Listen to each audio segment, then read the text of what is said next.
She covered a night shift at a small-town diner and fed a homeless man who couldn't afford coffee. What she didn't know was that this stranger owned the entire restaurant chain, and her simple act of kindness was about to change both their lives in ways she never imagined. Before we jump back in, tell us where you're tuning in from, and if this story touches you, make sure you're subscribed, because tomorrow I've saved something extra special for you. Autumn Rivera had never planned to work the graveyard shift at Rosewood Diner, but life had a way of throwing curveballs when you least expected them. At 24, she was supposed to be finishing her teaching degree at Millbrook Community College, not wiping down sticky tables at 2 a.m. while fighting to keep her eyes open. But when her roommate suddenly moved out 3 months ago, taking half the furniture and leaving Autumn with the full rent on their apartment, late-night shifts became a necessity rather than a choice. The Rosewood Diner sat on the edge of Willowbrook, a small industrial town where most people knew each other's business whether they wanted to or not.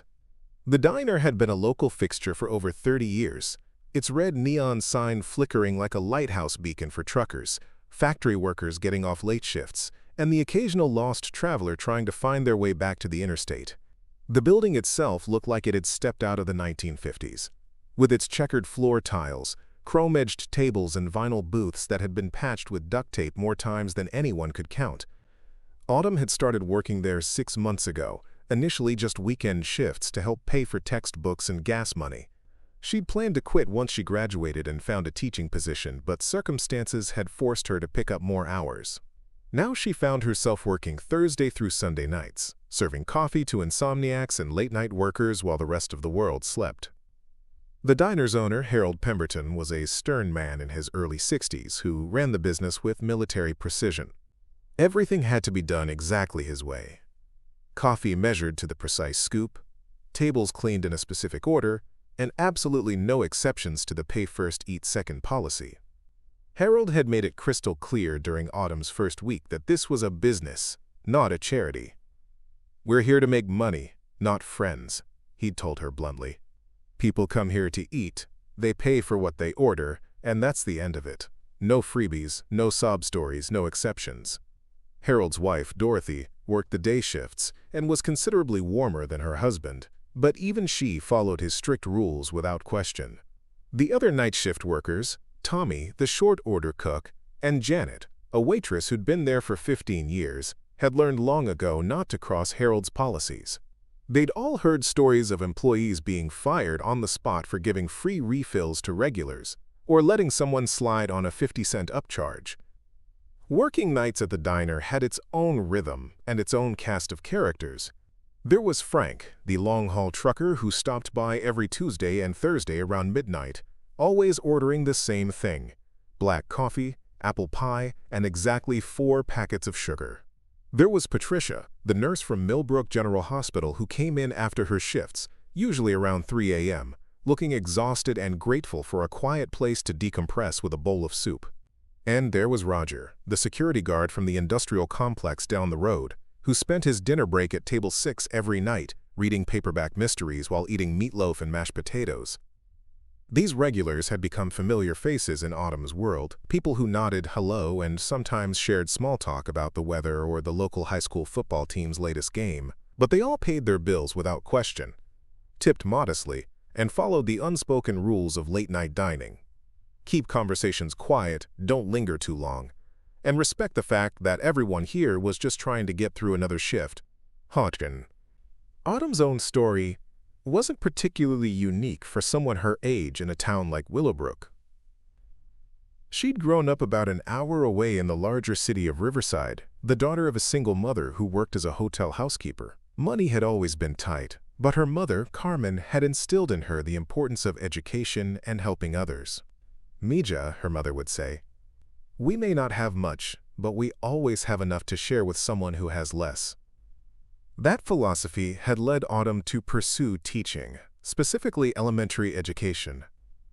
She wanted to work with kids who came from backgrounds like hers, children who might not have all the advantages, but who deserved every opportunity to succeed. She was just 1 semester away from her degree when the financial pressures had forced her to take a year off to work and save money. The plan was to return to school in the fall, complete her student teaching, and finally start the career she'd dreamed about since she was 15. But plans had a way of getting derailed, and now Autumn found herself in a holding pattern, serving coffee and taking orders while watching her dreams feel more distant with each passing month. The work wasn't bad. Her co-workers were decent people, the customers were mostly respectful, and the steady paycheck was keeping her afloat.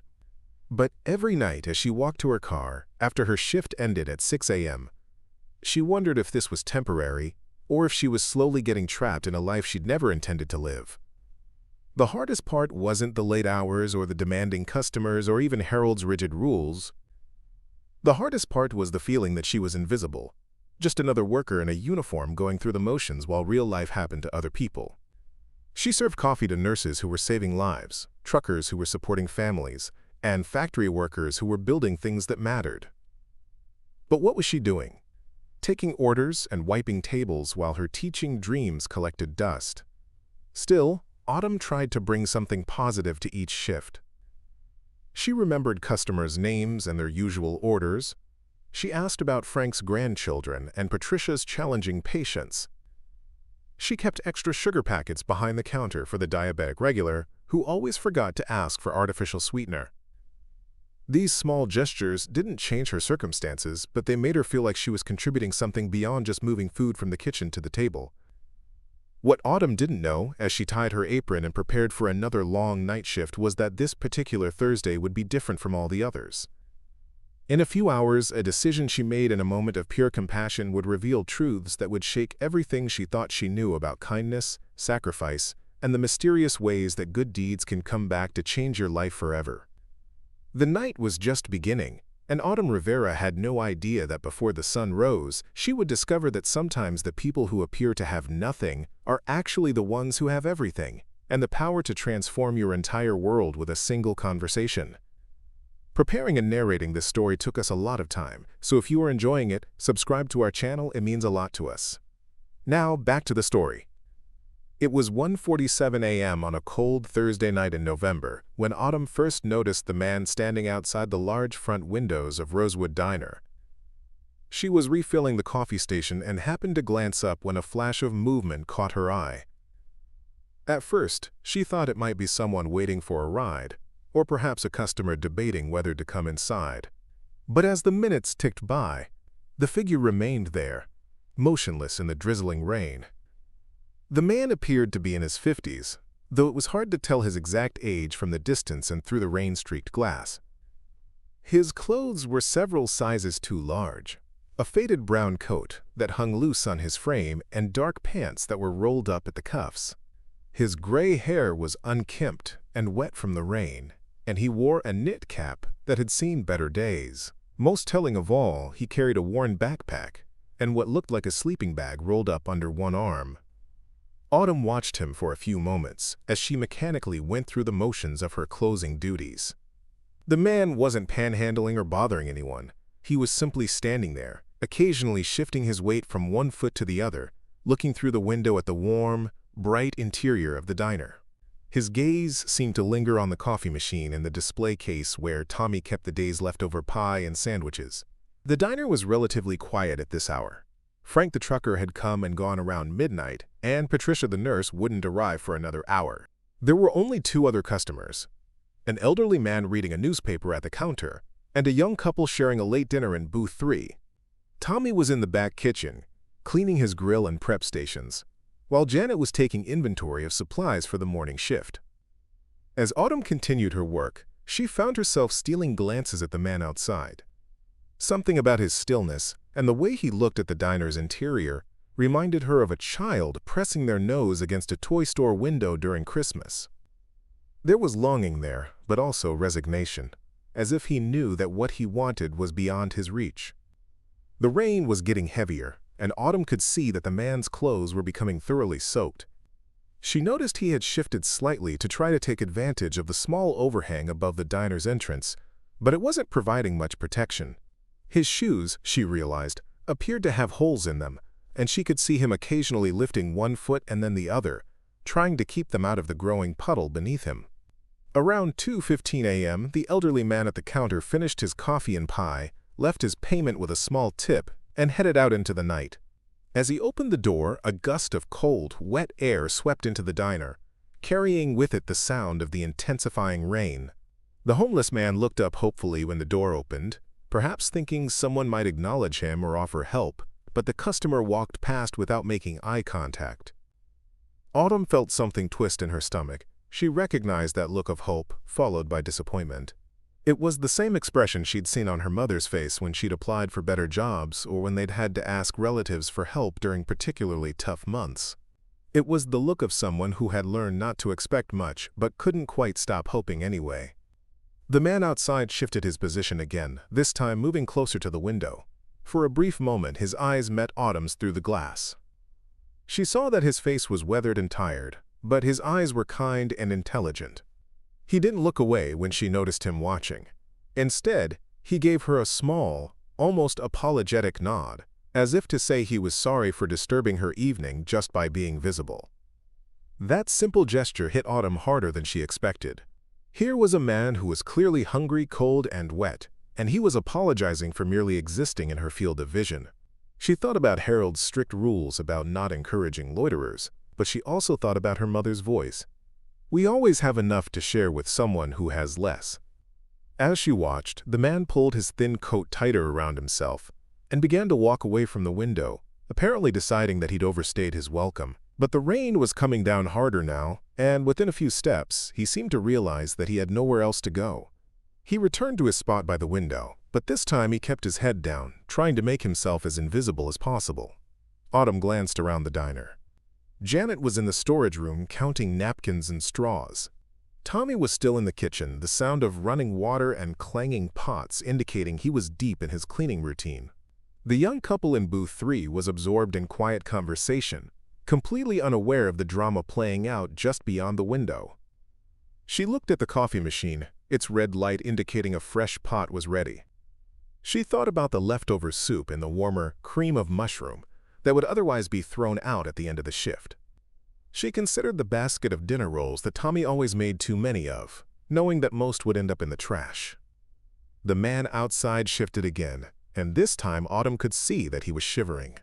His hands were tucked deep in his coat pockets, and his shoulders were hunched against the cold. Every few seconds he would glance hopefully at the diner's entrance, but he made no move to actually approach the door. Autumn realized she was at a crossroads. She could follow Harold's rules, ignore the situation, and go about her duties. The man would eventually move on, and her shift would continue without incident. Harold would never know. Her job would be secure, and she could go home at 6 a.m. with her conscience clear and her paycheck intact. Or she could listen to the voice in her heart that was telling her that no one should have to stand in the rain, hungry and cold, while warmth and food sat just a few feet away behind a pane of glass. She thought about her mother, working double shifts at the hotel, always finding a way to help neighbors who had even less. She thought about her own dreams of becoming a teacher, of helping kids who needed someone to believe in them. She thought about the kind of person she wanted to be versus the kind of person Harold's rules were asking her to become. The man outside looked up one more time, his eyes meeting hers again through the window. This time, instead of apologizing, his expression seemed to be asking a simple question. Am I worth noticing? Do I matter? And in that moment, Autumn Rivera knew exactly what she had to do. Autumn's hands trembled slightly as she gripped the coffee pot, her mind racing through a flood of memories that suddenly felt more relevant than ever. The sight of the homeless man outside had triggered something deep within her, transporting her back to a winter evening when she was 12 years old. She remembered coming home from school to find her mother, Carmen, sitting at their small kitchen table with their neighbor, Mrs. Rodriguez, who was crying softly into a tissue. Mrs. Rodriguez's husband had been laid off from the factory 3 weeks earlier, and they had run out of food stamps. Her 3 young children hadn't eaten a proper meal in 2 days. Autumn had watched from the doorway as her mother, without hesitation, opened their refrigerator and began pulling out ingredients. "We'll make this work," Carmen had said simply, her voice filled with quiet determination. Even though their own cupboards were barely stocked, her mother had somehow created a feast that evening, sending Mrs. Rodriguez home with enough leftovers to feed her family for several days. Later that night, when Autumn had asked her mother why she had given away so much of their food when they didn't have much themselves, Carmen had sat down beside her daughter on their worn couch and spoken words that had shaped Autumn's worldview ever since. Mija, her mother had said, placing a gentle hand on Autumn's shoulder, when you see someone who is hungry and you have food, you don't count how much you have left. You don't worry about tomorrow, you just share what you can because that's what good people do. God always finds a way to take care of those who take care of others. That lesson had been reinforced countless times throughout Autumn's childhood. She remembered her mother inviting homeless individuals to share their Thanksgiving dinner, giving her own winter coat to a woman she'd met at the bus stop, and always keeping extra groceries to share with neighbors going through hard times. Carmen had lived by the principle that kindness was never a luxury you couldn't afford. It was a necessity that defined who you were as a human being. But standing in the fluorescent-lit diner at nearly 2:30 a.m., Autumn found herself wrestling with the practical realities that her mother's idealism hadn't fully prepared her for. Harold Pemberton's voice echoed in her mind, sharp and uncompromising. No freebies, no sob stories, no exceptions. She had witnessed firsthand what happened to employees who crossed Harold. Just 2 months ago, a day-shift waitress named Linda had been fired immediately for giving a free coffee refill to an elderly customer who was clearly struggling financially. Autumn thought about her own precarious situation. She was already 3 weeks behind on her car payment, and her landlord had started leaving increasingly stern voicemails about the rent that was due in just 5 days.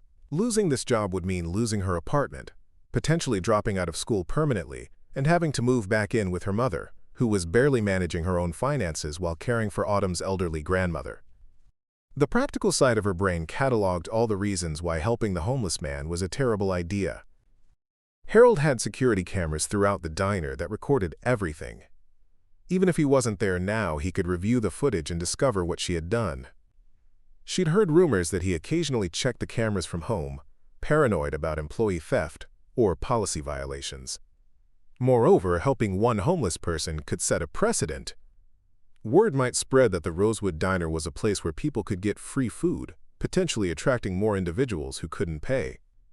Harold had made it clear that even the appearance of running a charity could hurt the diner's reputation with paying customers. But as Autumn glanced again at the man outside, now visibly shaking from the cold, her mother's voice seemed to drown out Harold's warnings. She noticed details that made her heart ache. The way he kept checking his pocket, as if hoping money might magically appear. The careful way he positioned himself to avoid blocking the window completely. And, most painfully, the resigned acceptance in his posture that suggested he was used to being invisible. Here, she found herself wondering about his story. How had he ended up on the streets? Was he a veteran struggling with PTSD and unable to navigate the bureaucracy of social services? Was he someone who had lost a job and couldn't afford rent, spiraling into homelessness despite working his entire adult life? Was he mentally ill, abandoned by a system that should have protected him? Autumn had learned in her education classes about the complex factors that contributed to homelessness: job loss, medical bankruptcy, domestic violence, mental health issues, substance abuse, lack of affordable housing. She knew that many homeless individuals were employed but simply couldn't earn enough to afford housing in an increasingly expensive market. The statistics had been abstract in her textbooks, but here was a real human being whose suffering was immediate and visible. The internal battle intensified as she considered the broader implications of her potential actions. If she helped this man, she would be risking everything she had worked for: her job, her financial stability, her educational future. But if she didn't help him, she would be abandoning the values that her mother had instilled in her, values that had motivated her to pursue teaching in the first place. She thought about the children she hoped to teach someday, many of whom would likely come from backgrounds of poverty and struggle.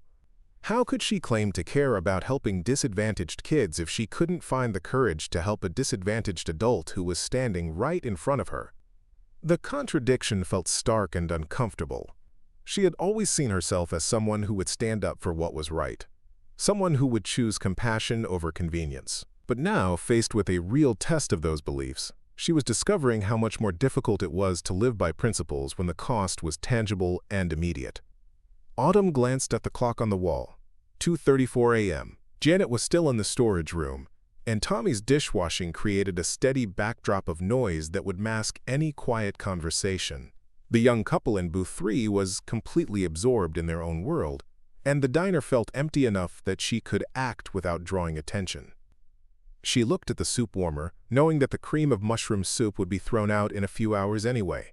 She considered the fresh dinner rolls that Tommy always over-prepared, the coffee that would be dumped and replaced before the morning shift arrived, and the pie slices that would be discarded if they weren't sold by closing time. The waste suddenly seemed obscene when viewed against the backdrop of human need just outside the window. Food that would literally be thrown in the garbage could mean the difference between a hungry man having a meal or going another night without eating. As she stood there, coffee pot still in hand, Autumn realized that this moment would define not just her immediate future, but the kind of person she would become. She could choose safety and self-preservation, following Harold's rules and protecting her job. Or she could choose to be the woman her mother had raised her to be, someone who responded to human suffering with immediate action rather than calculated self-interest. The homeless man looked up one more time, his eyes meeting hers through the rain-streaked window. In that gaze, Autumn saw not just hunger and cold, but a fundamental question about human dignity and worth. His expression seemed to ask whether he mattered enough for someone to take a risk on his behalf. And in that moment, 24-year-old Autumn Rivera understood that some decisions couldn't be made with spreadsheets or risk assessments. Some choices had to be made with the heart, regardless of the consequences, because the alternative was becoming someone she couldn't live with being. The answer to her internal struggle crystallized with sudden, absolute clarity. She knew what she had to do, and she knew she had to do it now, before fear and practicality could change her mind. With her decision made, Autumn moved with quiet purpose. She set down the coffee pot and walked purposefully toward the kitchen, her heart pounding so loudly she was certain everyone in the diner could hear it. Tommy was at the large industrial sink, scrubbing down the grill plates with focused concentration, steam rising from the hot soapy water. "Tommy," Autumn said softly, approaching him from behind. "I need to ask you something, and I need you to trust me." The older cook turned around, his weathered face creased with curiosity. Tommy Rodriguez had been working at the Rosewood Diner for nearly 8 years, and he'd developed a protective fondness for Autumn over the months they'd worked together.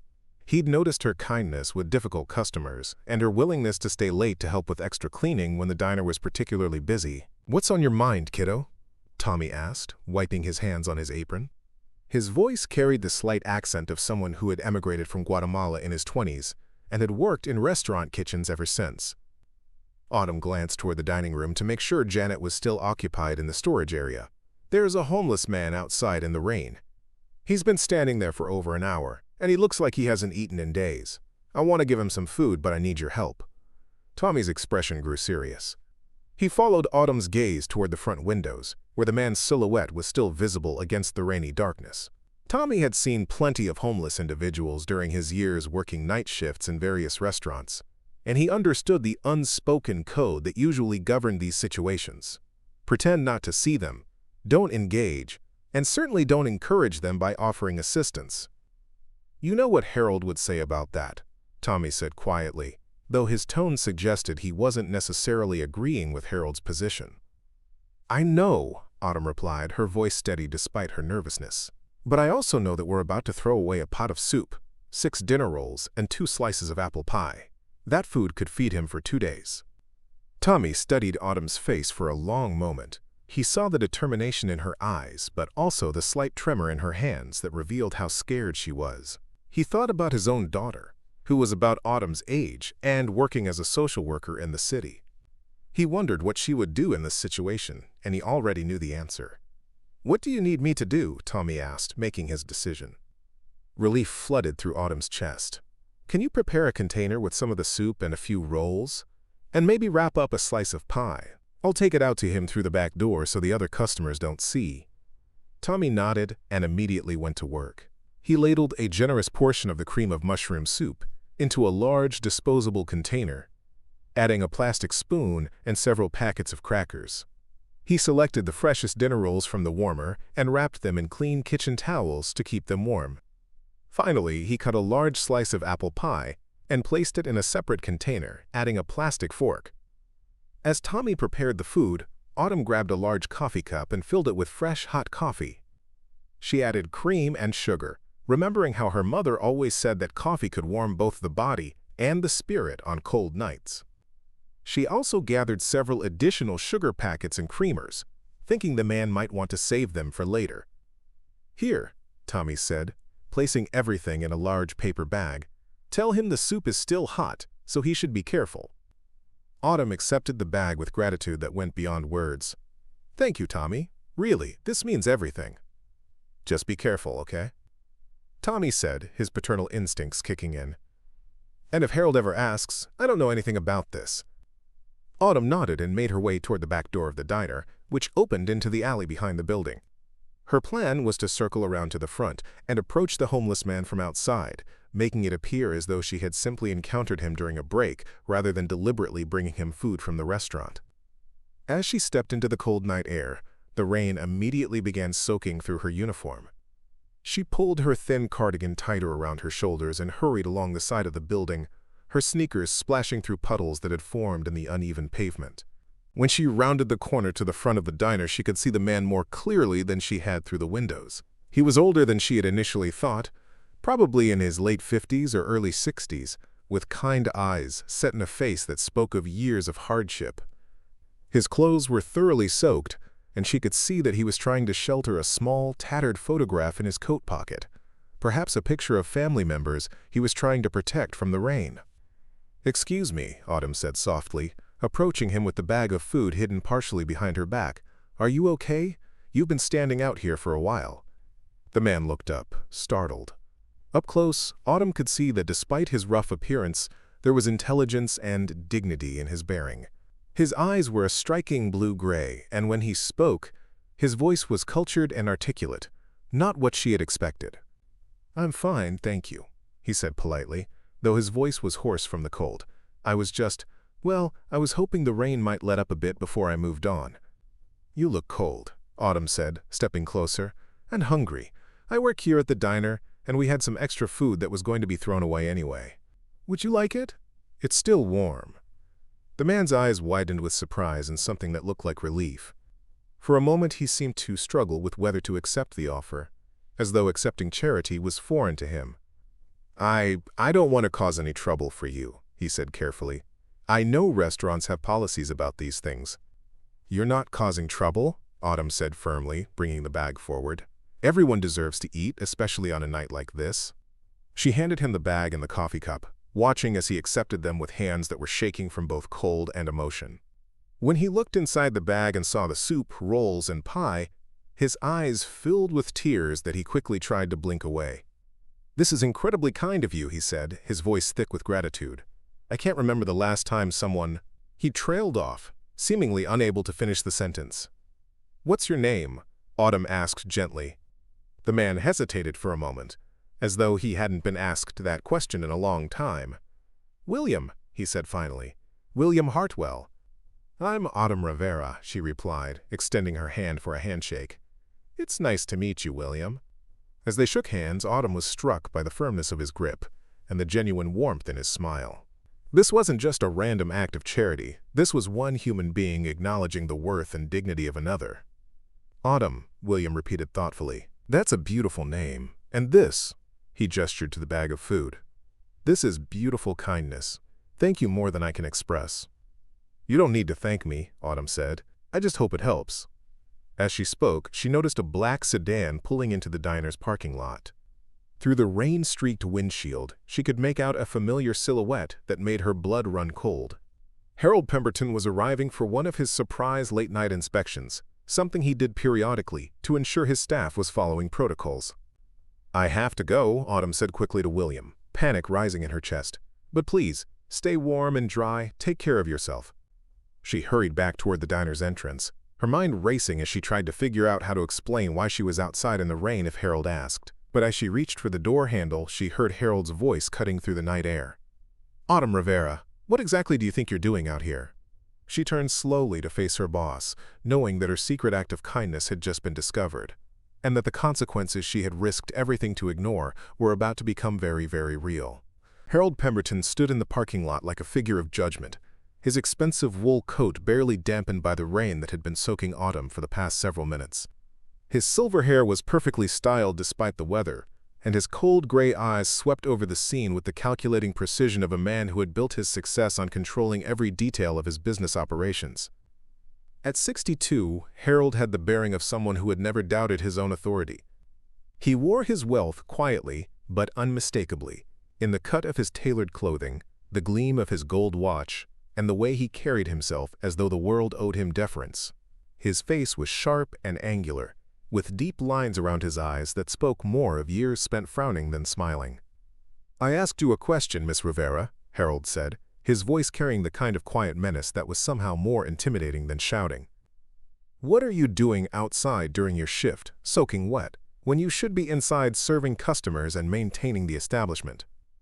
Autumn's mouth went dry, as she struggled to formulate a response that wouldn't immediately result in her termination.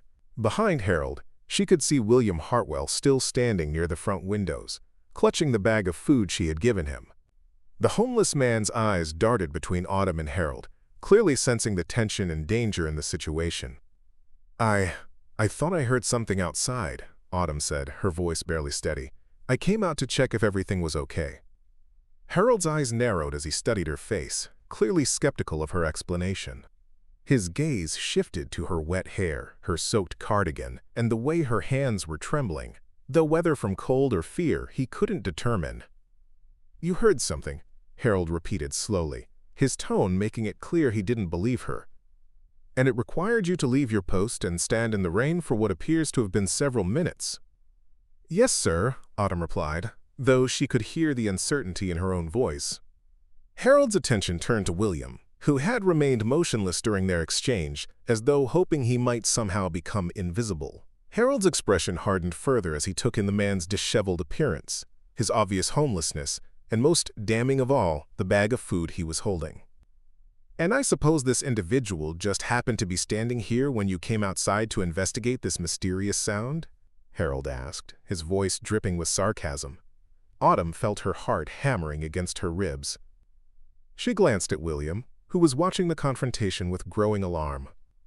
She could see in his eyes that he understood exactly what was happening, that her kindness toward him was about to cost her dearly. "Sir, I can explain," Autumn began, but Harold cut her off with a sharp gesture. "No explanation necessary," Harold said coldly. "The situation is perfectly clear. You violated one of my most fundamental policies by giving away food to someone who hasn't paid for it. Food that belongs to this establishment. Food that represents profit and inventory that I carefully manage." Harold stepped closer to Autumn, his presence looming and intimidating. "Do you have any idea how much money I lose when employees decide to play Lady Bountiful with my merchandise? Do you understand that every free meal you give away comes directly out of my bottom line?" "The food was going to be thrown away anyway," Autumn said, finding a small spark of defiance despite her fear. "It was leftovers that would have been wasted." "That's not the point," Harold snapped, his controlled demeanor finally cracking to reveal genuine anger. "The point is that you made a decision that wasn't yours to make. You took property that belongs to me and gave it away without authorization.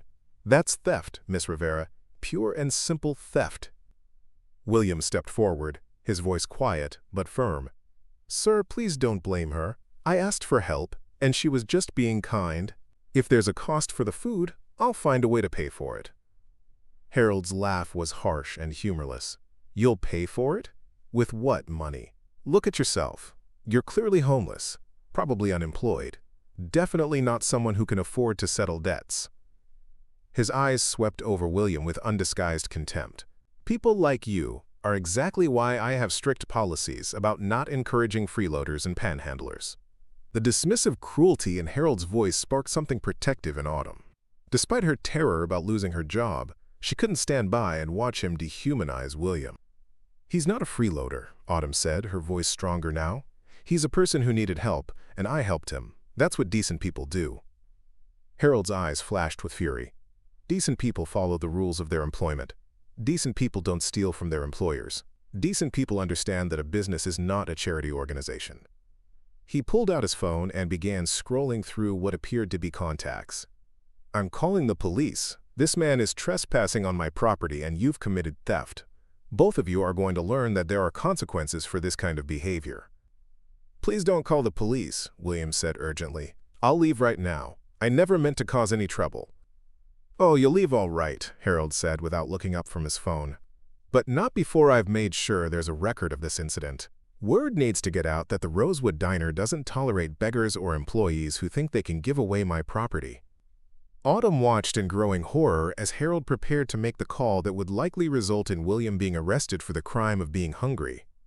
She thought about the man's dignity, his obvious intelligence, and the way he had tried to protect her from consequences even when he was the one who needed help. "Stop," Autumn said, surprising herself with the firmness in her voice.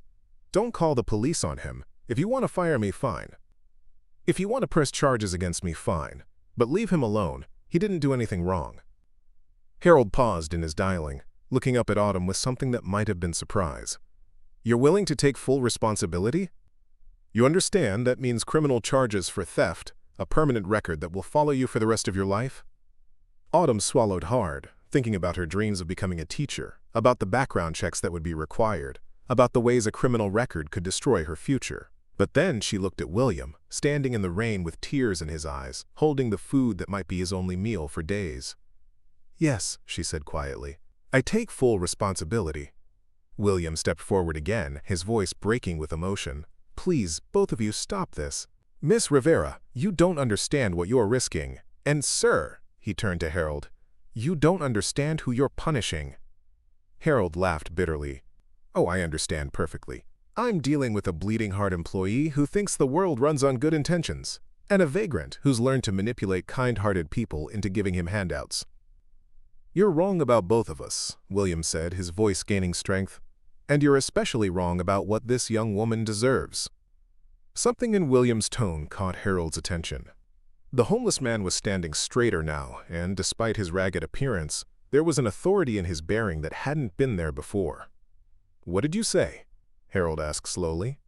William reached into his coat pocket and pulled out a leather wallet that looked expensive despite being weathered. From it, he extracted a business card that he handed to Harold. Harold took the card reluctantly, squinting at it in the dim light from the diner's neon sign. As he read, his expression changed from annoyance to confusion to something approaching shock. "This is impossible," Harold said, his voice barely above a whisper. "What's impossible?" Autumn asked, looking between the two men. Harold stared at the business card for a long moment, before looking up at William with an expression of complete bewilderment. "This says you're William Hartwell, Chief Executive Officer of Hartwell Hospitality Group." "That's correct," William said simply. "But Hartwell Hospitality Group," Harold's voice trailed off as the implications began to sink in.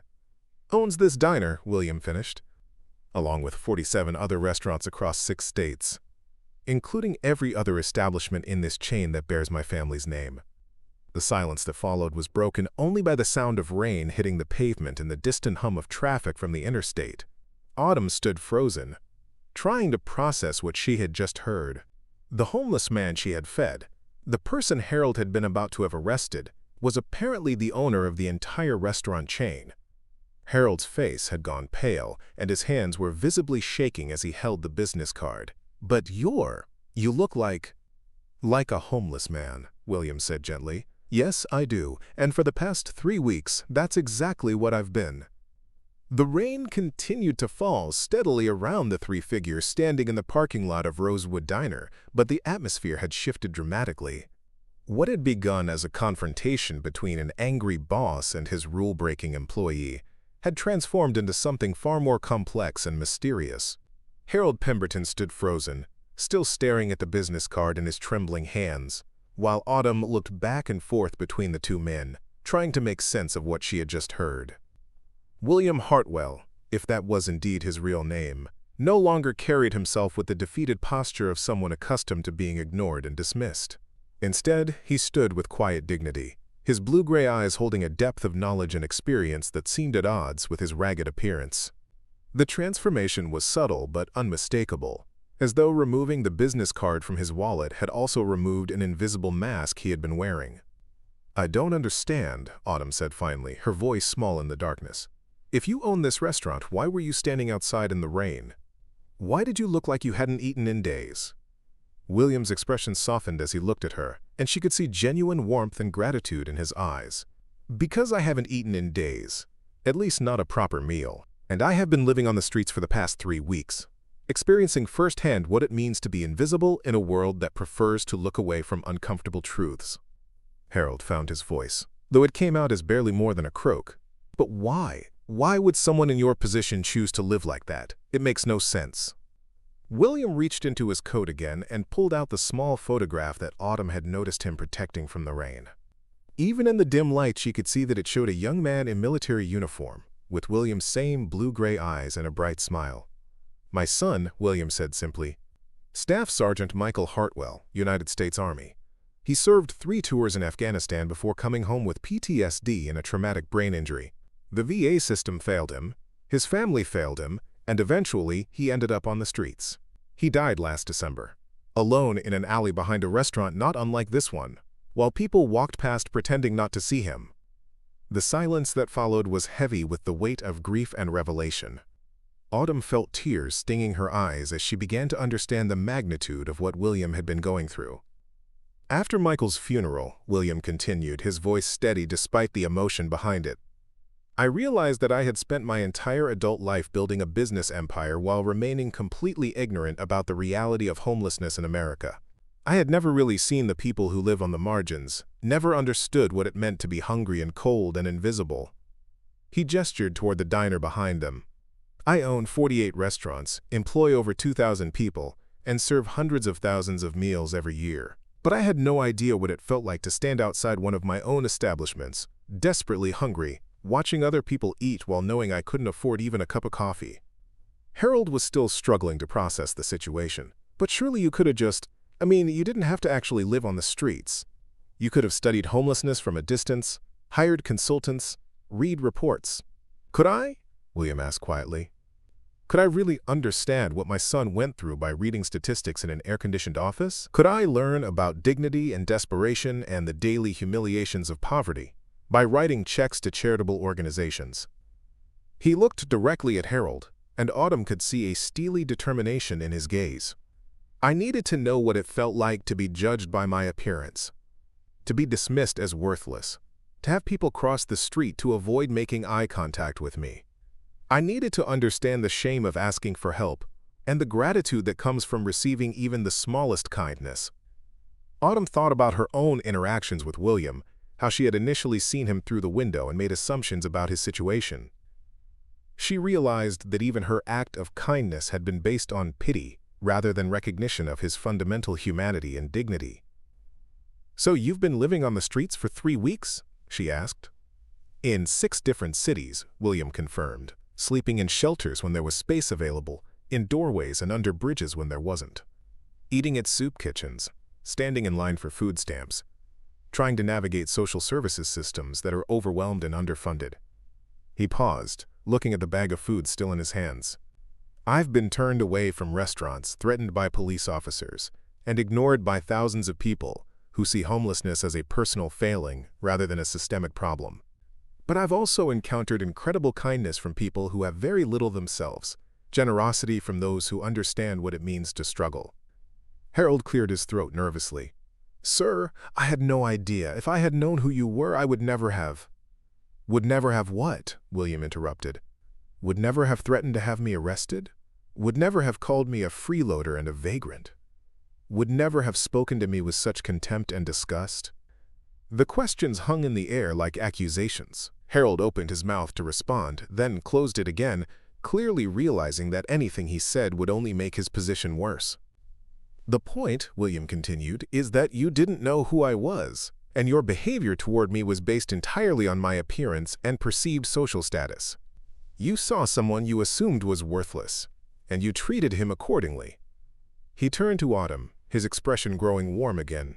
"But this young woman saw someone who was hungry and cold, and she responded with immediate compassion. She risked her job, her financial security, and her future to help a stranger because she believed that human dignity matters more than company policies." Autumn felt a flush of embarrassment mixed with pride. "I just did what my mother taught me to do," she said quietly. "Your mother taught you well," William replied. "She raised you to see the humanity in others, regardless of their circumstances. That's a rare and precious gift in this world." Harold was beginning to recover from his initial shock, and Autumn could see his businessman's mind working to assess the situation and minimize potential damage. "Mr. Hartwell, I apologize for the misunderstanding. Obviously, if I had known your identity, this entire situation would have been handled differently." Would it? William asked pointedly. Or would you simply have been more polite while still maintaining the same fundamental attitudes toward people experiencing homelessness? The question caught Harold off guard. He had been preparing to launch into damage control mode, but William's direct challenge forced him to confront the deeper implications of his behavior. I run my restaurants according to strict business principles, Harold said defensively. We can't afford to give away free food to every person who asks for help. It would bankrupt us within months.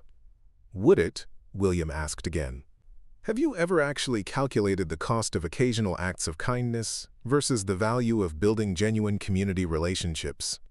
Have you considered what it costs your business when employees leave because they're forced to choose between following their conscience and keeping their jobs?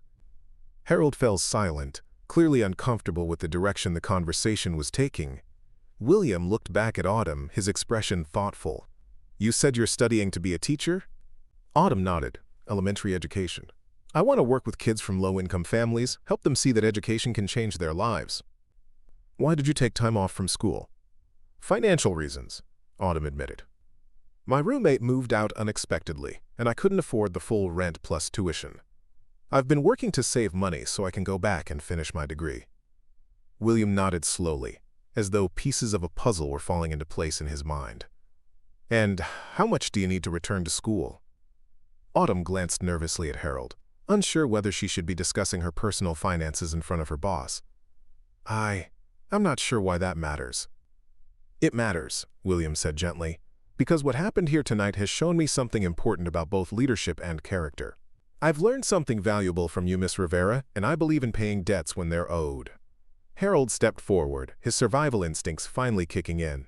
Mr. Hartwell, I think we should discuss this situation privately. Perhaps we could go inside, sit down, and work out whatever arrangements need to be made.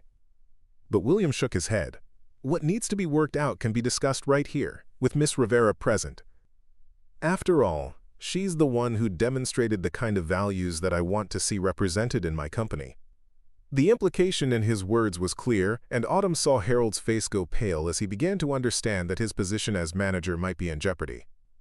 I've been visiting my restaurants anonymously for 3 weeks, William continued, observing how my employees interact with customers, how they handle difficult situations, and most importantly, how they treat people who appear to have no power or influence. He looked directly at Harold. Your establishment failed that test spectacularly tonight, but Miss Rivera passed it with flying colors. The rain was beginning to lighten, but the conversation was just getting started. Autumn could sense that everything she thought she knew about her life, her job, and her future was about to change in ways she couldn't yet imagine. 66666. The weight of William's words settled over the parking lot like a heavy blanket, and Autumn found herself caught between disbelief and a growing sense that her entire world was about to shift in ways she couldn't predict. The rain had slowed to a gentle drizzle, but none of the 3 people standing outside the Rosewood Diner seemed inclined to seek shelter. The conversation had reached a point where moving indoors felt like it would somehow diminish the gravity of what was unfolding. Harold Pemberton's face had cycled through several shades of pale as the full implications of his situation became clear. His hands fidgeted with William's business card, turning it over repeatedly as though hoping the information printed on it might somehow change. When he finally spoke, his voice carried none of its earlier authority. Mr. Hartwell, I want you to know that my management of this establishment has always been focused on maintaining profitability and efficiency for the company. Every policy I've implemented has been designed to protect the bottom line and ensure consistent service standards across all locations. William studied Harold with the patient expression of someone who had heard similar justifications many times before. Tell me about those policies, Mr. Pemberton. Specifically, tell me about your approach to employee discretion in situations involving potential charitable acts. Harold swallowed hard, clearly aware that he was walking into a trap but unable to see a way around it. We have a strict no-exceptions policy regarding free food or beverages. Employees are not authorized to give away any merchandise, regardless of circumstances. This prevents theft, maintains inventory control, and ensures that we don't encourage loitering or panhandling. And how do you enforce these policies? William asked quietly. Through immediate termination of any employee who violates them, Harold replied, then immediately seemed to realize how harsh that sounded in the current context. Of course, each situation is evaluated on its individual merits. No, it isn't, William interrupted gently. You just told me 30 minutes ago that you were going to fire Miss Rivera immediately, without any evaluation of merits or circumstances. You were also prepared to have me arrested for trespassing, despite the fact that I was standing peacefully on property that I actually own. Autumn watched this exchange with fascination and growing dread. While she was beginning to understand that William's revelation might protect her from immediate termination, she was also witnessing Harold's professional destruction in real time. Despite his rigid policies and harsh management style, she had never wished for him to lose his livelihood. "Harold," she said softly, surprising both men by using his first name instead of the formal Mr. Pemberton she had always used before. "I don't want you to get in trouble because of what I did. I made the choice to help William, and I was prepared to face the consequences." Harold looked at her with an expression that mixed surprise with something that might have been gratitude. In all the months she had worked for him, Autumn had never seen him look vulnerable before. His usual armor of authority and control had been stripped away, leaving behind a 62-year-old man who was suddenly facing the possibility of losing everything he had worked to build. William observed this interaction with interest. "Miss Rivera, your concern for Mr. Pemberton's welfare, even after the way he treated both of us tonight, says a great deal about your character. But I want you to understand something important. This situation isn't really about punishment or consequences. It's about learning and growth and figuring out how to do better." He turned back to Harold. "Mr. Pemberton, how long have you been managing this location?" 14 years, Harold replied quietly. "I started as an assistant manager when the diner first opened, and I've been the general manager for the past 9 years. And in those 14 years, how many employees have you terminated for policy violations similar to what Miss Rivera did tonight?" Harold hesitated, clearly reluctant to provide a number that might further damage his position. "Several," he admitted finally. "Maybe 15 or 20 over the years." 15 or 20 people lost their jobs because they showed compassion to someone in need, William said, letting the implications of that statement hang in the air. 15 or 20 individuals who demonstrated exactly the kind of values that I want associated with my company were removed from their positions for acting on those values. Autumn felt a chill that had nothing to do with the wet night air. She thought about the day shift waitress, Linda, who had been fired for giving a free coffee refill to an elderly customer. She wondered about the other employees over the years who had faced similar situations and made similar choices, only to find themselves unemployed and struggling to explain to future employers why they had been terminated. "Sir," Harold said, his voice barely above a whisper, "I was following what I understood to be company policy. I was trying to protect the business interests of Hartwell Hospitality Group." "Were you?" William asked. "Or were you protecting your own interests by avoiding any situation that might require you to make nuanced decisions or exercise compassion?" The question was delivered without malice, but its impact was devastating. Harold's shoulders sagged as he realized that his rigid adherence to policies had been motivated as much by personal convenience as by business concerns. William reached into his coat pocket and pulled out a small notebook that looked weathered from weeks of exposure to the elements. He flipped through several pages before finding what he was looking for. "I've been keeping detailed notes during my 3 weeks of homelessness," he said. "Observations about how different establishments handle interactions with people who appear to be indigent. The Rosewood Diner is the 17th restaurant I visited during this experiment." He looked up at Harold. "Do you want to know how your establishment ranks compared to the others?" Harold nodded reluctantly, clearly bracing himself for bad news. "Dead last," William said simply, "not just in terms of policies, but in terms of basic human decency. I've been refused service at other locations, but this is the first place where an employee was threatened with termination and police action for showing kindness to someone in need." Autumn felt her heart sink as she realized the full scope of what Harold's management approach had created. The Rosewood Diner, which she had always thought of as a decent if unremarkable workplace, was apparently the worst example of corporate culture in William's extensive experience. "But," William continued, his tone becoming more hopeful, "it's also the first place where I encountered an employee who was willing to risk everything to help a stranger. Miss Rivera's actions tonight have given me hope that the values I want to instill in my company are still alive and well, even in environments where they're actively discouraged." He closed the notebook and looked directly at Autumn. Which brings me to a question I need to ask you. If you could change how this restaurant operates, if you had the authority to establish new policies and create a different kind of workplace culture, what would you do? The question caught Autumn off guard. She had never thought about restaurant management from a policy perspective, and the idea that her opinions might actually matter in such decisions was foreign to her experience. I'm not sure I'm qualified to answer that, she said hesitantly.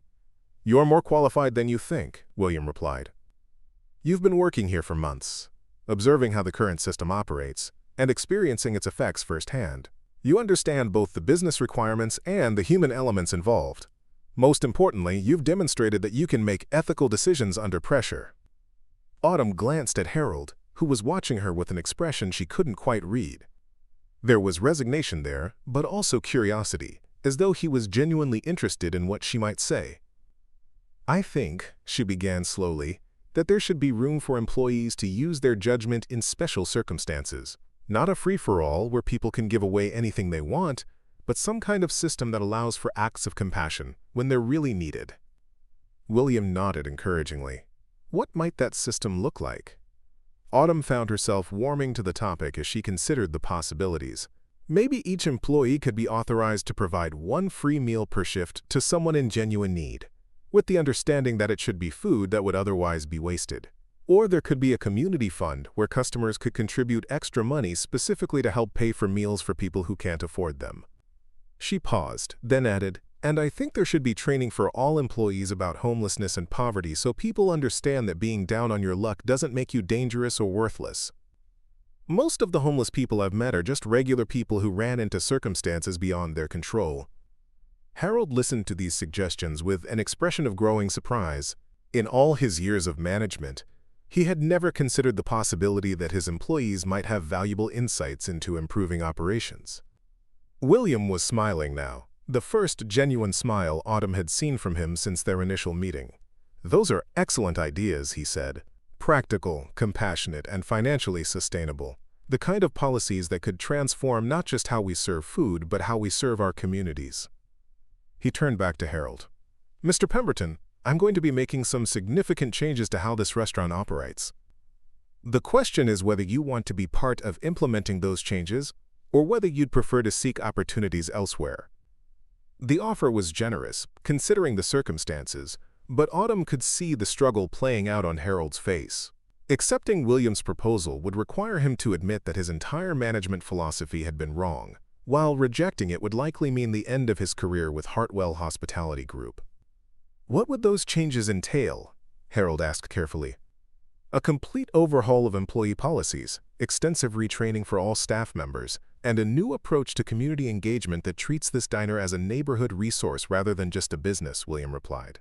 It would mean abandoning the rigid, punitive management style you've relied on and learning to trust your employees to make good decisions.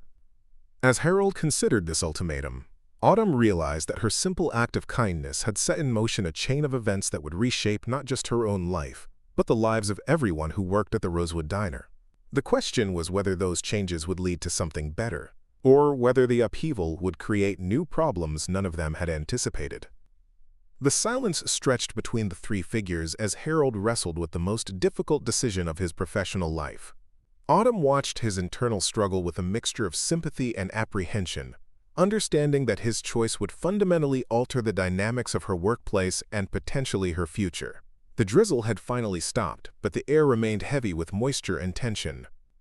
Harold's hands had stopped fidgeting with the business card, and his posture had shifted from defensive to contemplative. When he finally spoke, his voice carried a weariness that seemed to come from years of suppressed doubts about his own methods. Mr. Hartwell, he said slowly, I need to be honest with you about something. The policies I've enforced here, they weren't just about protecting company profits. They were about protecting myself from having to make difficult decisions. William raised an eyebrow, clearly not expecting such candor. Harold continued, his words coming faster now as though a dam had burst inside him. Every time I saw a homeless person outside this restaurant, every time an employee asked about helping someone who couldn't pay, I felt conflicted. Part of me wanted to help, but I was terrified of setting precedents that might spiral out of control. It was easier to hide behind rigid policies than to trust my own judgment or my employees' compassion. Autumn felt a surge of understanding for her boss that surprised her. She had always seen Harold as cold and calculating, but now she recognized something familiar in his admission, the fear of making mistakes that could have far-reaching consequences. "I grew up poor," Harold continued, his voice barely audible. "Really poor. My family lost our house when I was 12, and we lived in our car for 3 months while my father looked for work.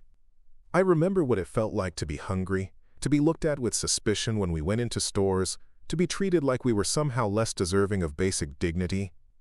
He looked directly at William for the first time since the revelation of his identity. "I told myself that strict business practices would prevent this restaurant from failing, that keeping costs low would ensure jobs for my employees. But the truth is, I was so afraid of ending up back in that vulnerable position that I became exactly the kind of person who had made my family's life so difficult when I was young."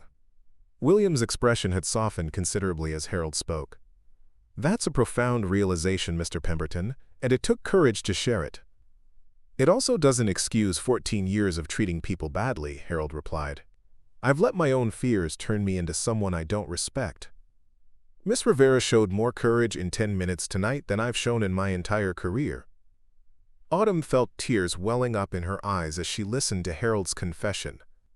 She thought about her own fears, of poverty, of failure, of not being able to complete her education, and how those fears sometimes made her more cautious than she wanted to be. "Harold," she said gently, "you're not a bad person. You were trying to protect yourself and the business. I understand that." Harold looked at her with genuine gratitude. "You're very kind, Autumn, kinder than I deserve after the way I've treated you and others." William had been listening to this exchange with growing interest. "Mr. Pemberton, your honesty about your motivations is exactly the kind of self-awareness that's necessary for real change. The question is, are you willing to do the hard work of changing how you operate?" Harold nodded slowly. "I want to try. I can't promise it will be easy for me to abandon habits I've developed over 14 years, but I want to be part of creating something better here." "Good," William said, "because I'm going to need experienced managers who understand both the business requirements and the human elements of running a restaurant. But the transition won't be simple. Are you prepared for that?" "What would it involve?" Harold asked. William began outlining his vision, and Autumn found herself fascinated by the scope of his plans. "First, we're going to establish what I'm calling the Community Connection Program in all of our restaurants. Each location will be authorized to provide up to 5 free meals per day to individuals who genuinely need assistance, with the costs covered by a dedicated fund supported by voluntary customer contributions." Harold frowned slightly. "How do we determine who genuinely needs assistance, and how do we prevent abuse of the system?" "Those are excellent questions," William replied, "and they're exactly the kind of operational details we'll need to work out together. Miss Rivera's suggestion about employee discretion is a good starting point, but we'll need training protocols and clear guidelines." He turned to Autumn. "Which brings me to another part of my plan. I'd like to offer you a position as Community Outreach Coordinator for this location, with responsibility for developing and implementing these new programs." Autumn's mouth fell open in shock. What? I'm just a waitress. I don't have any experience with that kind of work." "You have exactly the kind of experience that matters," William said firmly. "You understand what it means to struggle financially. You've demonstrated genuine compassion under pressure, and you have insights into both employee and customer perspectives. Plus, you're studying to be a teacher, which means you have skills in communication, planning, and working with diverse populations." The offer was so unexpected that Autumn couldn't immediately process it. A coordinator position would likely pay significantly more than waitressing, and it would provide exactly the kind of experience that could enhance her teaching career. "But what about school?" she asked. "I still need to finish my education degree." "The position would be full-time, but with flexible scheduling to accommodate your class schedule," William explained. "The company would also provide tuition assistance to help you complete your degree. Consider it an investment in developing the kind of leaders we want in our organization." Harold was nodding thoughtfully. "That makes sense. Autumn has always been good with difficult customers, and she knows the operations here better than anyone. Autumn looked back and forth between the two men, still struggling to believe that her life could change so dramatically in the span of a single conversation. "I don't know what to say, this is all happening so fast." "You don't have to decide tonight," William said gently. "Take some time to think about it. But I want you to know that what you did tonight, the courage you showed, the values you demonstrated, those are exactly the qualities I want to see reflected throughout my company." He pulled out another business card and handed it to her. "This has my direct contact information. Call me when you've had time to consider the offer." As Autumn accepted the card, she noticed that her hands were still trembling slightly. The events of the night had been so surreal that she half expected to wake up and discover it had all been an elaborate dream. "What about the other employees?" she asked. "Tommy and Janet and the day shift workers? How will these changes affect them?" "Everyone will receive extensive training in the new policies," William replied. "And I'll be working closely with Harold to identify other potential leaders within the current staff. Change is always challenging, but I believe it will ultimately create a better working environment for everyone." Harold cleared his throat. "Mr. Hartwell, I have to ask, what happens now? Do you want me to stay on as manager while we implement these changes?" William considered the question carefully. "I'd like you to continue as manager, but with some modifications to your role. You'll be working closely with Ms. Rivera on developing the community outreach programs, and you'll be participating in management training that focuses on empathetic leadership and employee empowerment. And if I can't adapt to the new approach, then we'll work together to find a position that better suits your strengths," William said diplomatically. "But I have faith that you can make the transition. Your honesty tonight shows that you have the self-awareness necessary for growth." Autumn looked at the two men and realized that she was witnessing something remarkable, the beginning of a transformation that would ripple out far beyond the walls of the Rosewood Diner. Her simple act of kindness had revealed deep truths about corporate culture, human dignity, and the power of compassion to create change. But even as excitement began to build in her chest about the possibilities ahead, she couldn't shake the feeling that this was just the beginning of a much larger story. William's experiment in homelessness had been motivated by personal tragedy, and she suspected that his plans for the restaurant chain went far beyond policy changes and community outreach programs. "There's something else I need to tell both of you," William said, as though reading her thoughts. "The changes we're implementing here are going to be a pilot program for the entire Hartwell Hospitality Group. If we can make this work at the Rosewood Diner, we'll be rolling out similar programs across all 48 locations." The magnitude of that statement hit Autumn like a physical force. Her decision to help a hungry stranger could potentially affect thousands of employees and tens of thousands of customers across multiple states. "That's a huge responsibility," she said quietly. "Yes, it is," William agreed, "but I believe you're ready for it. The question is, are you willing to take it on?" 8. The weight of William's question hung in the air like morning fog, dense with possibility and responsibility. Autumn felt the business card between her fingers, its smooth surface somehow both substantial and fragile at the same time. The parking lot around them had grown quiet, except for the distant hum of the interstate and the occasional drip of water from the restaurant's gutters. "I need to understand something," Autumn said, her voice steadier than she felt. "You're asking me to help transform not just this restaurant, but potentially 48 locations across 6 states. You're offering me a chance to complete my education and build a career I never imagined possible. But all of this is happening because I gave you a bowl of soup and some dinner rolls." William's smile was gentle but sad. "No, Miss Rivera. All of this is happening because you saw a human being in distress and chose to act with compassion, despite knowing it could cost you everything. The soup and rolls were just the vehicle for something much more significant." He gestured toward the diner behind them, its neon sign casting red and blue reflections on the wet pavement. "I could have walked into any of my restaurants as the owner and demanded changes.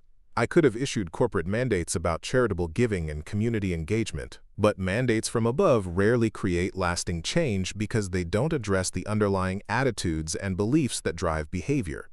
Harold was listening intently, his earlier defensiveness replaced by genuine curiosity. "So you needed to experience the system from the bottom up to understand how policies actually play out in real-world situations." "Exactly," William confirmed. "But more than that, I needed to find people within the organization who already possessed the values I wanted to promote. I needed to identify natural leaders who could champion change because they believed in it, not because they were following orders." Autumn felt a flutter of anxiety mixed with excitement. But what if I fail? What if I'm not capable of handling this kind of responsibility? I'm 24 years old, Harold. I've never managed anything more complex than a busy dinner rush.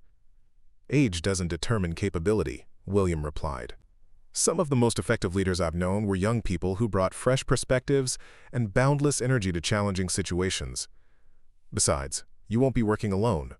Harold will be there to provide operational guidance, and I'll be personally involved in developing the program structure. He paused, his expression growing more serious. But I want to be completely honest with you about what you'd be taking on. This won't be a simple matter of implementing a few policy changes. We're talking about fundamentally altering the culture of an entire restaurant chain, changing how thousands of employees think about their roles and their relationship with the communities they serve. Harold nodded slowly. The resistance to change will be significant. Some managers have been operating under the current system for decades. Some employees are comfortable with clear, rigid rules because they eliminate the need for difficult decisions. And some customers may not appreciate paying higher prices to subsidize charitable giving. Those are all valid concerns, William acknowledged, which is why we need leaders who can articulate the vision clearly, demonstrate its benefits through concrete results, and help people navigate the transition from old ways of thinking to new approaches.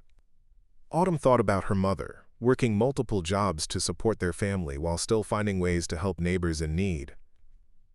Carmen had never had titles or formal authority, but she had influenced her entire community through consistent acts of kindness and generosity. Perhaps leadership wasn't about having all the answers, but about being willing to try to find them. What would my actual responsibilities be? Autumn asked. Day to day, I mean. What would I be doing?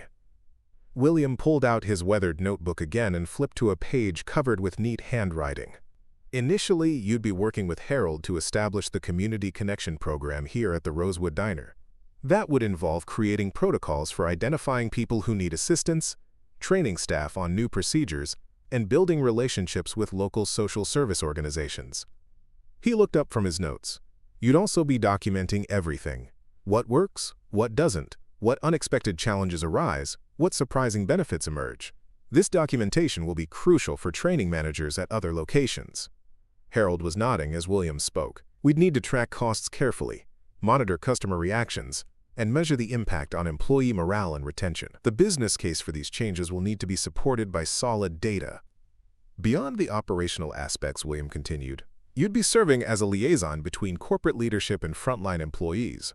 Your perspective as someone who has actually worked in the restaurants will be invaluable in making sure our policies reflect real-world conditions rather than theoretical ideals. Autumn felt her teacher training kicking in as she considered the scope of the project. It sounds like there would be a significant educational component too, helping people understand the complex factors that contribute to homelessness and poverty, challenging stereotypes and misconceptions.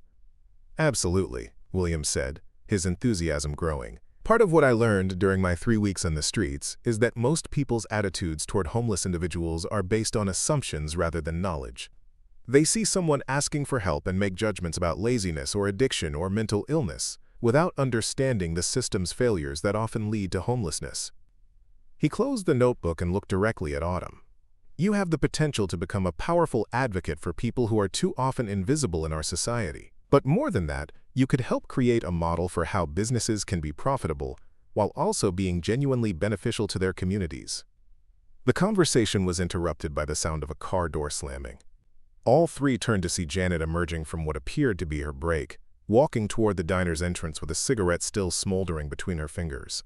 She noticed the group in the parking lot and paused, clearly curious about why her coworkers were standing outside in the aftermath of the rain with a stranger.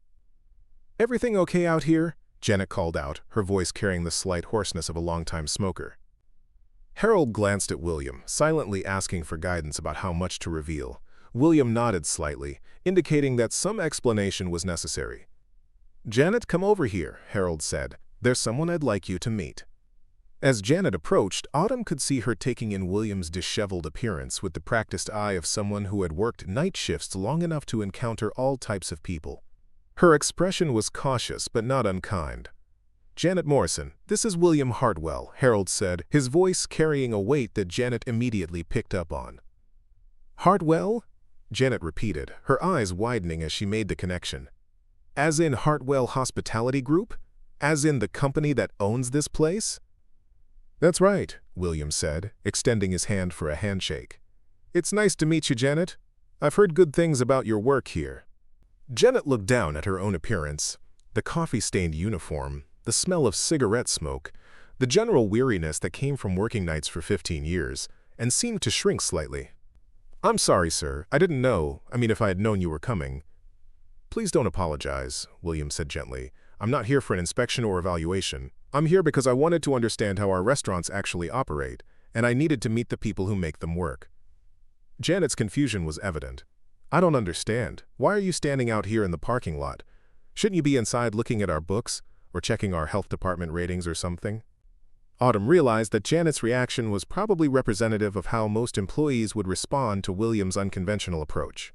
The idea that a corporate executive would care more about human interactions than financial reports was foreign to her experience. Janet, Harold said carefully, Mr. Hartwell has been observing our operations from a unique perspective. He's been conducting research about how our customers are treated, particularly those who might need special assistance. Janet's eyes darted between Harold, William, and Autumn, trying to piece together what had transpired before her arrival. What kind of research? William answered directly. For the past 3 weeks, I've been living as a homeless individual, visiting different restaurants in our chain to see how people experiencing poverty and hunger are received. Tonight, I came to the Rosewood Diner as part of that experiment. Janet's cigarette fell from her fingers, forgotten. You've been living homeless? On purpose? Yes, William confirmed. I needed to understand what my son experienced during the last months of his life, and I needed to see how our company's policies affect the most vulnerable members of our communities. The mention of his son brought a softness to Janet's expression that hadn't been there before. As a mother herself, she seemed to instinctively understand the grief and guilt that would drive a parent to such extreme measures. And what did you find? She asked quietly. William looked at Autumn before answering. I found that some of our employees, despite working within systems that discourage compassion, still find ways to show kindness to people in need. I found that the values we claim to represent as a company are alive and well in individuals like Miss Rivera, even when our policies don't support those values. Janet followed his gaze to Autumn, and understanding began to dawn on her face. Autumn helped you tonight, didn't she? Even though she knew Harold's rules about not giving away food. She did, William confirmed, and in doing so, she demonstrated exactly the kind of leadership and moral courage that I want to see throughout our organization. As Janet processed this information, Autumn could see the wheels turning in her mind. Janet had been working at the diner long enough to witness numerous situations where employees had been forced to choose between following policies and following their consciences. She had probably seen good people leave or be fired for showing the kind of compassion that should have been celebrated rather than punished. So what happens now? Janet asked, echoing the question that was foremost in everyone's mind. William's answer would determine not just Autumn's future, but the future of everyone who worked at the Rosewood Diner, and potentially thousands of other employees across the Hartwell Hospitality Group. The decisions made in this parking lot, on this rain-soaked November night, would ripple outward in ways none of them could fully anticipate. The stage was set for transformation, but transformation was never simple, and it was never without cost. William's gaze moved between the 3 employees standing before him, Harold with his weathered authority and newfound vulnerability, Autumn with her quiet determination and untested potential, and Janet with her 15 years of experience and hard-earned wisdom. The dynamic between them represented everything he had learned about his company during his weeks of homelessness. Good people trapped within systems that discouraged their best instincts. What happens now, William said, addressing Janet's question, depends largely on whether the people who actually run these restaurants day to day are willing to help me rebuild them into something better. Janet shifted her weight, her years of night shift wariness making her cautious about promises from management. With respect, Mr. Hartwell, I've heard about company initiatives before. Usually they involve more work for the same pay or new rules that make our jobs harder, while making the corporate reports look better. Her bluntness seemed to surprise Harold, but William nodded approvingly. That's exactly the kind of honest feedback I need to hear. You're right to be skeptical. I'm sure you've seen plenty of top-down changes that didn't improve conditions for frontline workers. He gestured toward the diner behind them. But this isn't about generating better reports or impressing shareholders. This is about fundamentally changing how we define success in our business. Instead of measuring only profit margins and efficiency metrics, we're going to start measuring community impact and employee satisfaction. Janet raised an eyebrow. That sounds nice in theory, but how does it work in practice? Are you saying you're willing to make less money to make employees happier? William's laugh was rueful. I'm saying I've learned that those two things aren't necessarily in conflict. During my weeks on the streets, I ate at restaurants that were both profitable and compassionate, places where employees were empowered to make decisions that served both business and human needs. He pulled out his notebook again, flipping to a page covered with detailed observations. I documented 17 different approaches to handling homeless customers across various establishments. The businesses that treated people with dignity, even when those people couldn't afford to pay, consistently had higher employee retention, better customer loyalty, and stronger community reputations. Harold leaned forward with interest. You found a correlation between compassionate policies and business success? More than a correlation, William replied. I found that restaurants with rigid, punitive policies were hemorrhaging both customers and employees. They were spending enormous amounts on recruitment and training because good people didn't want to work in environments that forced them to act against their values. Autumn thought about her own experience at the diner, remembering the steady stream of employees who had quit or been fired over the months she had worked there. She had always attributed the high turnover to the demanding nature of restaurant work, but now she wondered if Harold's inflexible management style had contributed to the problem. So you're proposing that we change our policies to allow more employee discretion in helping customers who can't pay? Janet asked, her tone still skeptical but with a hint of curiosity. I'm proposing something much more comprehensive than that, William said. We're going to establish the Rosewood Diner as a pilot location for a complete reimagining of how restaurants can serve their communities. He began outlining his vision with the enthusiasm of someone who had spent weeks thinking through every detail. First, we'll implement the Community Connection program that Autumn and I discussed. Each shift will be authorized to provide assistance to people in genuine need, with costs covered by a dedicated fund supported by voluntary customer contributions. Janet glanced at Autumn, clearly impressed that her younger colleague had been involved in developing corporate policy. And you think customers will actually contribute to that fund? I think many customers will appreciate the opportunity to directly help their neighbors, William replied. During my research, I discovered that most people want to help. They just don't know how to do it effectively. This program gives them a structured way to make a difference. Harold was taking notes on the back of William's business card, his manager's mind already working through implementation details. We'd need clear guidelines about eligibility and limits. And we'd need training for all staff members about how to handle these situations sensitively. Absolutely, William agreed.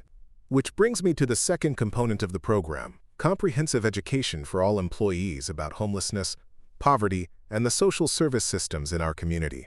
I want our staff to understand the complex factors that can lead to someone needing help. Autumn felt her teaching instinct stirring. That kind of education could really change how people interact with customers who are struggling. Right now, I think most of us make assumptions based on appearances or stereotypes. Exactly, William said. And those assumptions lead to the kind of treatment I experienced at most restaurants during my experiment, being ignored, dismissed, or actively discouraged from staying. Janet stubbed out her cigarette against the diner's brick wall, her expression thoughtful. I have to admit, I've probably been guilty of making those assumptions myself. When you see someone who looks homeless, your first instinct is often to be cautious or to assume they might cause problems. That's a natural response, William acknowledged, but it's based on fear and misinformation rather than facts. Most homeless individuals are no more likely to cause problems than any other customer. They're just more visible in their need. The conversation was interrupted by the sound of a car pulling into the parking lot. Through the darkness, they could see Tommy emerging from what appeared to be an older Honda Civic, his shift finally over after completing the kitchen cleanup that always kept him later than the other staff. Tommy approached the group with obvious curiosity, taking in the unusual sight of his coworkers having an extended conversation with a stranger in the parking lot at nearly 3 in the morning. "Everything all right?" Tommy asked, his accented English carrying genuine concern. "Autumn, I was wondering where you went after." He trailed off as he noticed William, recognition flickering across his weathered features. This was the man Autumn had helped, the homeless individual he had prepared food for, in defiance of Harold's strict policies. "Tommy," Autumn said gently, "there's something you need to know about tonight, about what we did." William stepped forward before she could continue. "Mr. Rodriguez, I believe? Autumn told me that you helped prepare the meal she brought to me. I want to thank you for that kindness." Tommy's eyes darted nervously between William and Harold, clearly worried that his role in the policy violation was about to result in his termination. "Sir, The food was going to be thrown away anyway, and Autumn said there was someone who needed help." "You don't need to explain or apologize," William said firmly. "What you did tonight demonstrated exactly the kind of values I want to see in my employees." Tommy's confusion was evident. "Your employees?" "Tommy," Harold said quietly, "meet William Hartwell. He owns the Rosewood Diner, along with all the other restaurants in our chain." The color drained from Tommy's face as the implications hit him. He had just admitted to violating company policy while speaking directly to the company's owner. His hands began to shake slightly as he processed what this might mean for his job and his family's financial security. "Please don't fire me," Tommy said, his voice barely above a whisper. "I have 3 children, and my wife is pregnant with our 4th. I know I broke the rules, but I couldn't let someone go hungry when we had food that would just be wasted." William's expression softened with compassion. "Mr. Rodriguez, you're not going to be fired. In fact, I want to offer you a promotion." The words hung in the air like something impossible, too good to be true. Tommy stared at William with disbelief, unable to process what he had just heard. "A promotion?" Tommy repeated. "I'm establishing a new position at this location, Community Kitchen Coordinator," William explained. "Your responsibilities would include managing our food donation program, working with local soup kitchens and food banks, and training other kitchen staff in our new community service protocols." Tommy's eyes filled with tears as the magnitude of the offer sank in. After 8 years of working night shifts in restaurant kitchens, being appreciated primarily for his ability to follow orders and work quickly, the idea that his compassion could be valued and rewarded was overwhelming. "I don't understand," Tommy said, wiping his eyes with the back of his hand. "I thought I was in trouble. I thought you were going to tell me I was fired." "The old system would have fired you," William acknowledged. "The new system recognizes that what you did tonight was exactly what we should encourage, not punish." Janet had been listening to this exchange with growing amazement. In 15 years of working at the diner, she had never seen Harold show appreciation for employee initiative, much less witnessed a corporate executive offering promotions based on acts of kindness. "Mr. Hartwell," she said carefully, "this all sounds wonderful, but I have to ask, how do we know this isn't just a temporary enthusiasm that will fade when you get back to your corporate office and start looking at quarterly reports?" It was a fair question, and one that got to the heart of why so many well-intentioned business initiatives failed to create lasting change. William had clearly anticipated this concern. "Because I'm not going back to my corporate office," he said simply, "at least not in the same way I left it. I'm restructuring my entire approach to running this company, starting with spending significant time in each of our restaurants, working alongside employees to understand how our policies actually affect real people." He looked around the group, making eye contact with each of them. "The Rosewood Diner is going to be my base of operations for the next 6 months while we develop and refine these new programs. You're going to see me here regularly, not as a boss checking up on you, but as a colleague working with you to build something better." The commitment was unprecedented in their experience with corporate management, and it began to address the skepticism that years of empty promises had created. But it also raised new questions about how such an arrangement would actually work. "Where will you live?" Autumn asked practically. "I mean, if you're going to be here for 6 months. William's smile was slightly embarrassed. "I've rented a small apartment about 10 minutes from here. Nothing fancy. I want to continue living simply while I figure out how to use my wealth and privilege more responsibly." The conversation had reached a natural pause, but there was still so much to discuss, so many details to work through, so many concerns to address.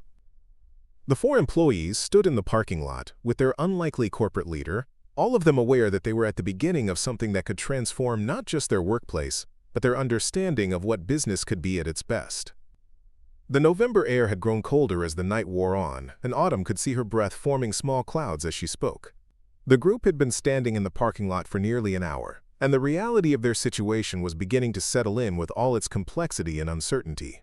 Tommy was still processing his unexpected promotion, while Janet remained cautiously optimistic about the changes William was proposing. Harold stood quietly, his notebook now filled with ideas and concerns about implementing the new policies. "There's something else we need to discuss," William said, his tone becoming more serious. "The success of this pilot program will depend not just on our policies and procedures, but on how we handle the inevitable challenges and setbacks that will arise."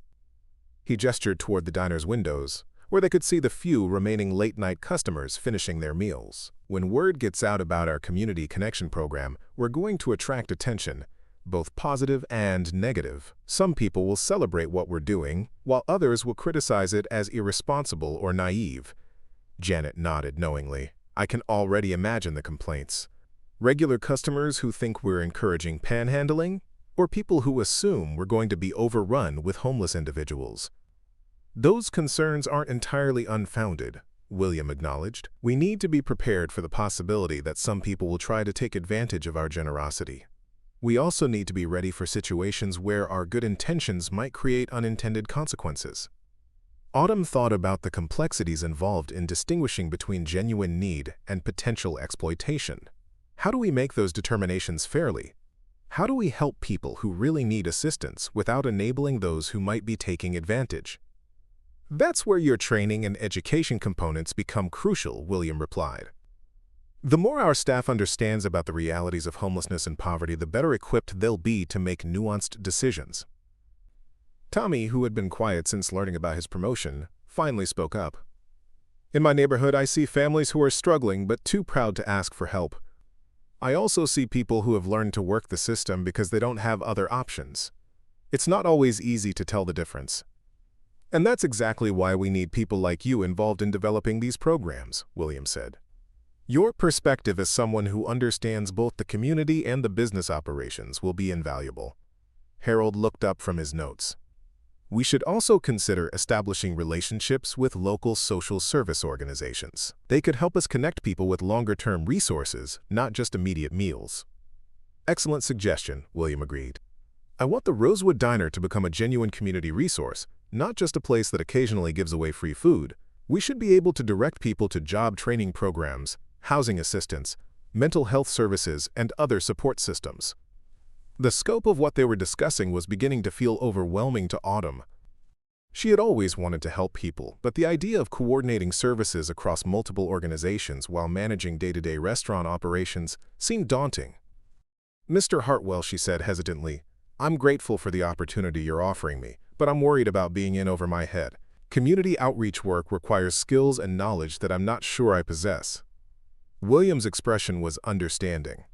"That's a fair concern, and it's actually one of the reasons I want you in this role. Someone who recognizes the complexity of these issues and questions their own capabilities is more likely to approach the work with appropriate humility and care." He pulled out his phone and scrolled through what appeared to be a list of contacts. "I've already been in touch with several organizations that specialize in homelessness prevention and community development. They're willing to provide training and ongoing consultation as we develop our programs." Janet was listening to these plans with growing interest. What would this mean for those of us who aren't getting new titles and responsibilities? How do our regular jobs change? "Your daily responsibilities would remain largely the same," William explained, "but you'd be empowered to make decisions that you couldn't make before. Instead of having to choose between following rigid policies and helping customers in need, you'd have clear guidelines for when and how to provide assistance." He looked directly at Janet. "More importantly, your experience and insights would be valued and incorporated into our ongoing development of these programs. You know these customers, you understand the rhythms of the restaurant, and you've seen what works and what doesn't in real-world situations." Tommy was nodding enthusiastically. "It would be good to feel like we're doing more than just serving food, like we're actually helping our community." "That's exactly the shift I'm hoping to create," William said. "Instead of seeing yourselves as just restaurant workers, you'd be community service providers who happen to work in a restaurant setting." Harold had been quiet for several minutes, apparently deep in thought about the practical implications of everything they were discussing. When he finally spoke, his voice carried a weight of responsibility that hadn't been there earlier in the evening. "Mr. Hartwell, I need to be honest about something else. If we're going to make these changes successfully, I'm going to need help learning how to manage differently. 14 years of rigid policies and top-down control doesn't prepare someone for collaborative leadership and employee empowerment." William looked at Harold with respect. "That's remarkably self-aware, and it's exactly the kind of honesty that will make this transition possible. I'm planning to bring in management consultants who specialize in organizational culture change. You wouldn't be navigating this transformation alone." "What about the other managers in the chain?" Harold asked. "When you roll this program out to other locations, how will you handle managers who resist the changes or who don't believe in the philosophy behind them?" It was a prescient question that got to the heart of one of William's biggest challenges. He had 47 other restaurants with managers who had been operating under the old system for years, many of whom would likely view his new approach as naive or impractical. Some managers will embrace the changes enthusiastically, William said. Others will need time and support to adapt. And some may decide that they're not compatible with the new direction we're taking. He paused, considering his words carefully. "I'm not going to force anyone to participate in something they don't believe in. But I'm also not going to compromise on the core values we're trying to implement. Managers who can't or won't treat employees and customers with dignity and compassion won't have a place in the organization." Autumn felt a chill that had nothing to do with the night air. The changes William was proposing would inevitably result in some people losing their jobs, even as they created new opportunities for others. The human cost of transformation was becoming clearer. "This is going to be difficult for a lot of people," she said quietly. "Yes, it will be," William acknowledged. "Change is always difficult, especially when it challenges fundamental assumptions about how business should operate. But the alternative, continuing with systems that dehumanize both employees and customers, is unacceptable to me." Janet glanced at her watch and noticed that it was nearly 3:30 in the morning. "I should probably get back inside. Patricia will be here soon for her after-shift meal, and I want to make sure everything is ready for her." As she spoke, they could see a familiar figure walking across the parking lot. Patricia, the nurse from Millbrook General Hospital, was arriving for her usual post-shift visit, looking tired but relieved to be somewhere quiet and familiar. "Actually," William said, "this might be the perfect opportunity to start putting our new approach into practice. Patricia is exactly the kind of community member we want to support, someone who works hard serving others and deserves to be treated with exceptional care." He looked at the group. "What if we used her visit tonight as our first experiment in enhanced customer service? Nothing dramatic. Just small gestures that acknowledge her value to the community." Autumn felt a spark of excitement as she began to understand how the theoretical policies they had been discussing could translate into immediate action. "We could make sure her usual table is perfectly set up, maybe offer her a complimentary dessert in recognition of her service to the community. And I could prepare her soup exactly the way she likes it, with extra attention to presentation," Tommy added, warming to the idea. Harold nodded approvingly. "It's a good way to test our systems on a smaller scale before we encounter more challenging situations." As Patricia approached the diner's entrance, the group began to disperse, each of them carrying new responsibilities and possibilities into what remained of their shift. But Autumn lingered for a moment with William, sensing that there were still important things left unsaid. "Mr. Hartwell," she said quietly, "what you're doing, this whole experiment, the changes you're proposing, it's incredibly brave. But it's also incredibly risky. What if it doesn't work? What if the pilot program fails, or the other managers revolt, or the customers don't respond the way you hope?" William's smile was tired, but determined. "Then I'll have learned something valuable about the limits of what's possible, and I'll figure out a different approach." "But Autumn, what if it does work? What if we prove that businesses can be profitable while also being genuinely beneficial to their communities? What if we create a model that other companies want to replicate?" The possibility hung between them like a promise and a challenge. Autumn realized that her decision about William's job offer wasn't just about her own future. It was about whether she was willing to bet her career on the belief that the world could be better than it currently was. As she watched William walk toward his rental car, she knew that by morning she would need to have an answer ready. The question was whether she had the courage to say yes to something that could change everything. or whether fear would lead her to choose the safety of the familiar, even if the familiar had never been enough. 6 months later, Autumn Rivera stood behind the podium at the annual Hartwell Hospitality Group conference, looking out at an audience of nearly 200 restaurant managers, corporate executives, and community leaders from across 6 states. The conference room at the downtown Marriott buzzed with anticipation as she prepared to deliver the presentation that would determine whether the Rosewood Diner pilot program would be expanded to all 48 locations in the chain. Her hands trembled slightly as she adjusted the microphone, but the nervousness she felt now was different from the fear that had gripped her that rainy November night. This was the trembling of someone who had spent months transforming theory into practice, who had learned to navigate complex community partnerships while completing her education degree, and who had discovered that leadership was less about having all the answers and more about asking the right questions. "Good morning," Autumn began, her voice carrying the confidence that came from 6 months of hard-won experience. "6 months ago, I was a night shift waitress who made a decision that should have cost me my job. Today, I'm here to tell you how that decision became the foundation for a program that has transformed not just one restaurant, but the entire way we think about business success." In the front row, William Hartwell sat alongside Harold Pemberton, Tommy Rodriguez, and Janet Morrison, the original team that had gathered in a parking lot at 3 in the morning to imagine a different kind of restaurant. Behind them sat Patricia, the nurse whose nightly visits had become one of their first success stories, and dozens of other community members whose lives had been touched by the Community Connection program. "The numbers tell part of our story," Autumn continued, clicking to her first slide. "In 6 months, the Rosewood Diner has served 847 free meals to individuals experiencing food insecurity. We've connected 156 people with social services, helped 23 individuals find employment, and assisted 12 families in securing temporary housing."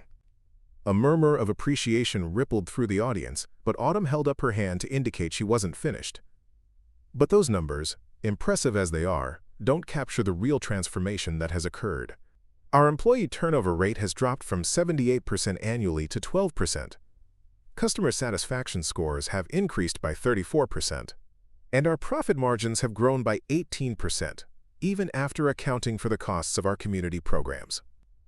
The business case for compassion was undeniable, but Autumn knew that statistics alone wouldn't convince skeptical managers who had built their careers on different principles. "More importantly," she said, her voice growing stronger, "we've proven that treating people with dignity and respect isn't just morally right, it's good business.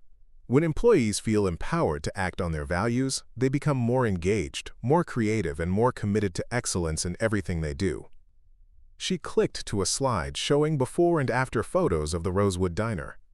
The earlier images showed a sterile, unwelcoming environment where customers sat in isolation and staff moved through their duties with mechanical efficiency.